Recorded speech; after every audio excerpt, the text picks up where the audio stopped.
ნარკომანობა და ალკოჰოლიკობა არ არსებობს დაავადება და დამოკიდებულება. ნივთიერება და სუბსტანცია იცვლება, რომ ნარკოტიკი ცუდია, ალკოჰოლი კარგია. ეს შიში, რომ სხვები არ მიმიღებენ, არ არის მარტივი გადასავალი.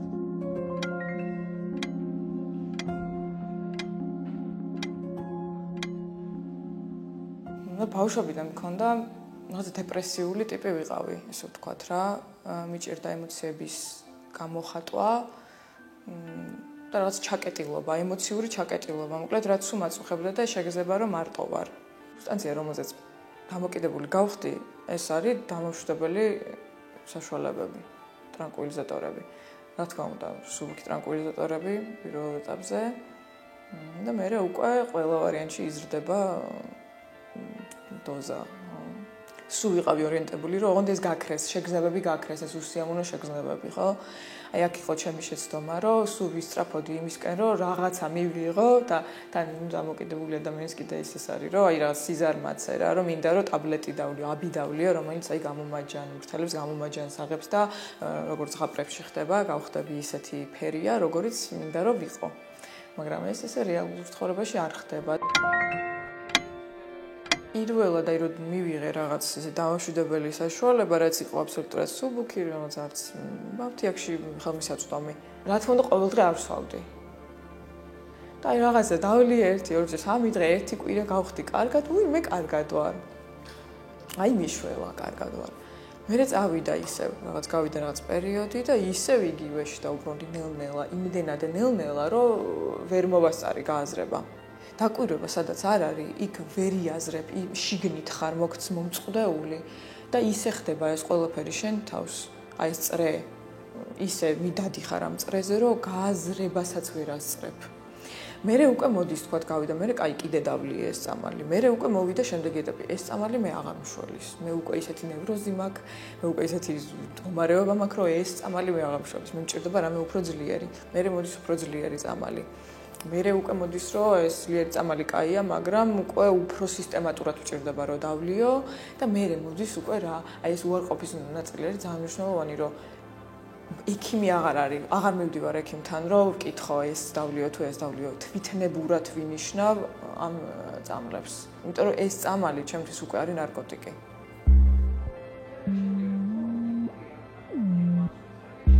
აქ დაჯერება მოვიდა, რომ მე მჭირდება მუდმივად რაღაცა, რომ მერე იყო ალკოჰოლი, ვიყავ 14 წლის.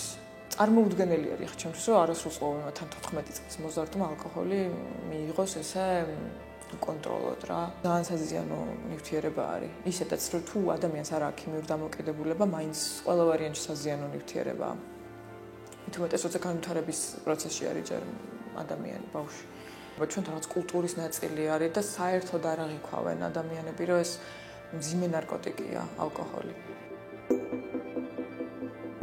რაღაც დალი ერთი ჭიქა, მოდუნდი რა კაია, ობსესია გაჩერდა, კარგ ხასიათზე დადექი ერთობი.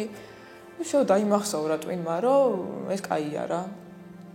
მადუნებს რაღაც ერთობი, უფრო კარგი ადამიანი ვხდები.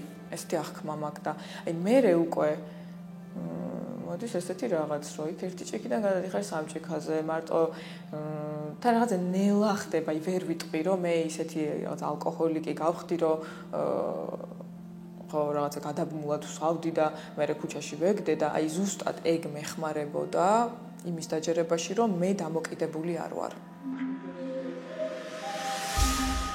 შენი თავი გატყუებს და სულ გიდასტურებს თან, აი გაჯერებს რა, რომ ნახე, შენ სწავლობ.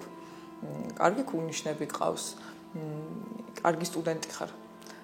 სახლშიც კარგი შვილი ხარ, ისეთი ხარ, როგორც კარგი მეგობარი ხარ, როგორიც უნდათ, ისეთი ხარ შენ. სხვებს როგორიც შენ როგორი გინდა რომ იყო, მაგაზე არც გიფიქრია არასდროს სინამდვილეში. სულ რაღაცას ვანაცვლები. იმედენად მეშინო და ესე იგი მაგისი რომ მე არა ნარკომანი, მე არ ვარ ალკოჰოლიკი, მე არ ვარ ამაზე დამოკიდებული, კაცო წამლებზე, საფთიაქოვმაზე. არა სულ დარბიხარ ესე ანაცვლებ რა და ეგეც ხშირი ის არის ხომ უარყოფას გეხმარება რა რომ აი მე ისა რა ქვია ეხა ალკოჰოლს არ ვსვავ ალკოჰოლს იმიტომ არ ვსვავ რომ სხვა რაღაცა სხვა სუბსტანციებს იღებ ან პირიქით აი მე ნარკოტიკებს არ ვიღებ მე სუფთავა ნარკოტიკებისგან იმიტომ რომ ალკოჰოლს იღებ და აბსოლუტურად გჯერა. სამეგობროში ხარ, 5 კაცი ხარ, ეს მსუბუქი ნარკოტიკია, ხო, ეს მსუბუქი ნარკოტიკია ერთმანეთსაც იმას აძლევთ რა. უდასტურებთ ესე ვთქვათ, რომ კი, ეს მსუბუქი ნარკოტიკი. კი, ხა ალკოჰოლია, ეს კაცო, ალკოჰოლია, ფერი არ არის. ხას ხო ნარკოტიკი არ არის. მოდის კიდე ეგ მდგომარეობა ქიმიურად დამოკიდებული ადამიანის ცხოვრებაში, რომ აი თქვათ ალკოჰოლს მოიხმარდა, რაღაცა ლიმიტი აქვს უკვე ისე ცუდად ხარ, რომ დალევ და მაინც ცუდად ხარ. აი ხო არის, რომ აი მე ხა ერთი ჭიქა დავლიო, ცოტა მოდუნდე და რაღაცა ბევრი ადამიანის მინახავს ესე რა, რომ ცოტა უნდა დავისვენო და რაღაც ავიდე ცოტა დავლიო, მოვწყუპო რაღაც დავისვენო. აღარ გშველის. აღარ ცუდად ხარ, ისე ცუდად ხარ, რომ ის ტრანკვილიზატორი იქნება, ის ანტიდეპრესანტი იქნება, ის ალკოჰოლი იქნება, ის არალეგალური ნარკოტიკი, აღარ გშველის. მაინც ცუდად ხარ, იმდენად ცუდად ხარ, რომ თითქოს ეს ცუდად ყოფნა დაგროვდა შენში, როგორც აი სხეული რო ავიღოთ რაღაც ჭურჭლად რა, ამ ჭურჭელში უკვე გასკდომაზე ხარ რა და ეს ფიზიკურად აღარ შემეძლო რა, ჩაძირული რაღაცა ჭაობში ვიყავი შინაგანად. და ფიზიკურად. იმდენად ნელ-ნელა ხდება დოზის ზრდა და იმდენად ნელ-ნელა გადადის მოხმარება სუბსტანციის ყოველდღიურობაში, რომ სადღაც უცებ აი თან მე მახსოვს, რომ თქვათ ორსულობის პერიოდში 2 წელი ვიყავი ფხიზელი, აბსოლუტურად ფხიზელი. იმიტომ რომ იყო ბავშვი ორსულობა შემოვიდა, ხო აი გარე ფაქტორი. და კიდე რომ მე რა დამოკიდებული მე ვარ ხა აი რომელი დამოკიდებული ადამიანი დარჩება ხა 2 წელი ფხიზელი 10 წელი რჩებიან ფხიზელი და 10 წლის მერე ხო პირველივე მოხმარებაზე ამთავრებენ სიცოცხლეს და აი ეს მქონდა რომ არა მე დამოკიდებული როგორ ვარ ხა აგერ აი ბავშვი გავაჩინე კარგი დედა ვარ ვუვლი ფხიზელი ვარ არა და ობსესია მაქვს ისეთი რომ საერთოდ უკვე всё, ვეღარც გამემძიეს ბავშვი, ანუ პასუხისგებლობა დამემატა და ჩემი ცხოვრების ყველა სფერო გაუარესდა. პირადი ურთიერთობები, სოციალური მეგობრებთან ურთიერთობები, ყველაფერმა დაიწყო გაუარესება ძალიან, აი ბოლოს სანამ გავაღიარე რომ всё, მე ჩემი ცხოვრება განადგურდა რა, მე გამნადგურდი. დეპრესია უფრო დამძიმდა, საწოლიან ვეღარ დგები. უკვე ბავშვი ყავს არა დამასავლელი და საწოლიან მარტო იმიტომ ვდგებოდი, რომ ბავშვისთვის საჭმელი გამეკეთებინა და ნუ დამებანა რა, ამპერსი გამომეცვალა. და იყო აი, ჩემთვის ეს ბავშვი იყო რაღაცა თითქოს რამაც გადამარჩინა რა. არ ვიცი კიდე ის რა ბავშვი რო არ ყოფილიყო.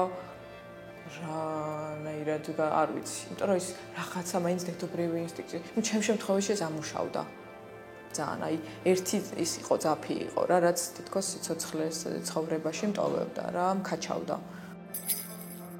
ყოველთვის ჩემთვის ყველაზე მძიმე პერიოდი რა იყო, ძილის პერიოდი. იმიტომ რომ ის არის მომენტი, როცა წვები და შენ თავთან მარტო გიწევს დარჩენა. სხვა ვარიანტი ვერ დაიცინებ, ან ძალოც ვერ გაითიშო და ამიტომ მქონდა ძილის პრობლემები მუდმივად არ შემეზიზღებოდა, ოღონდ ხარ დავიძინეთ რომ დავწებოდი, ვერ ვჩერდებოდი, დაიწყებოდა ეს თავი ჩაირთებოდა, ობსესია, აკვიატება, რაღაც სიგიჟეებში გადავდიოდი უკვე, რაღაცა სრული, აი აბსურდული, სრულიად უსაფუძვლო, იცი რომ აბსურდი არის, იცი რომ უსაფუძვლო, მაგრამ უზრუნვი ხარ, ვერაფერს ვერ შვები, всё. დაჭერილი ყავხარ რა, რაღაც მონსტრივით არის, რომელსაც დაჭერილი ყავხარ და შანსი არ გაქვს ვერ ძვრები იქიდან, სვავ რაღაც წამლებს, დასაძინებელ სედაციურ წამლებს, ტრანკვილიზატორებს, მსუბუქ ტრანკვილიზატორიდან, მსუბუქ ტრანკვილიზატორზე ვერ დარჩები. ყველა მიცის ეს ხო? ყველა ვარიანტი გიწევს, რომ გადახვიდე უფრო მძიმე ტრანკვილიზატორზე რა, ეს წლების მერე ხდება. მაგრამ ხდება.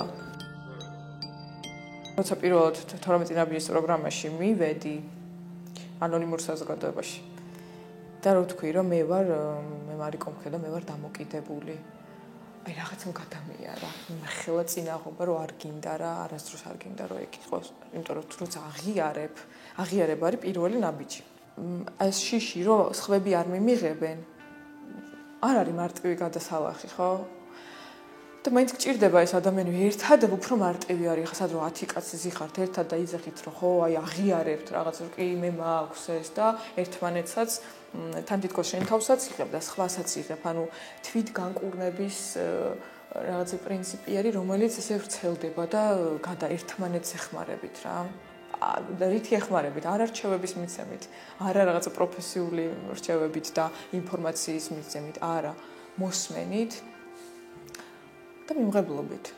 როცა სინამდვილეში თურმე ეგ რა მარტივი ყოფილა, თურმე მე მჭირდებოდა რომ მომისმინონ და მიმიღონ.